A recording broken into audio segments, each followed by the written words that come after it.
So hello everyone, তোমরা কেমন আছো? আশা করি খুব ভালো আছো, আর আমিও খুব ভালো আছি। আজ যাচ্ছি দিদার বাড়ি, মানে এদিনকে দিদার বাড়ি থেকে ঘুরে আসলাম, যেহেতু আমার দিদার বাড়ি খুবই কাছে, তাই একটু বেশি যাওয়া হয়। তো দেখো এখানে আমার খরগোশ কী করছে, এখানে দেখো যে গেটটা খুললাম, দেখি অমনি দুজনে মিলে সাটপাট হয়ে শুয়ে আছে। তো দেখো এরা শুয়ে আছে, আর এদের এখানে ঘরটা সকালে পরিষ্কার করে দেওয়া হলো, কিন্তু তাও দেখো এরা নোংরা করে ফেলেছে। আর ওদের এখানে তো খাবার দেওয়াই আছে। তো এখানে মাও রেডি হয়ে বেরিয়ে এসছে। দেখো আমরা বেরিয়ে যাচ্ছি, আর যেতে গিয়েই চোখ পড়লো কাঁচা মিঠে গাছের দিকে।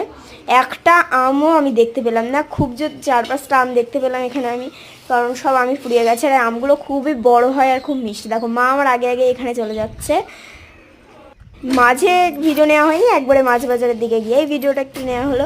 তারপরে রাস্তার মধ্যে কোনো রকম ভিডিও নেওয়া যাইনি, তাই একবার দিদাবাড়ি এসে আবার ভিডিওটা নিয়ে নিলাম। দেখো আগের দিন তোমাদের দেখেছিলাম সাদা জবা ফুল, তো এখানে সাদা জবা ফুল আজকে আর দেখতে পেলাম না, তো একটা কুড়ি দেখতে পেলাম। আর পাশে ছিল একটা হলুদ জবা ফুলের গাছ, দেখো। আর তারপরে আমি এদিকে তাকাতেই দেখলাম এই গাছের অবস্থাটা দেখো, শুধু কে করেছে আমি জানি।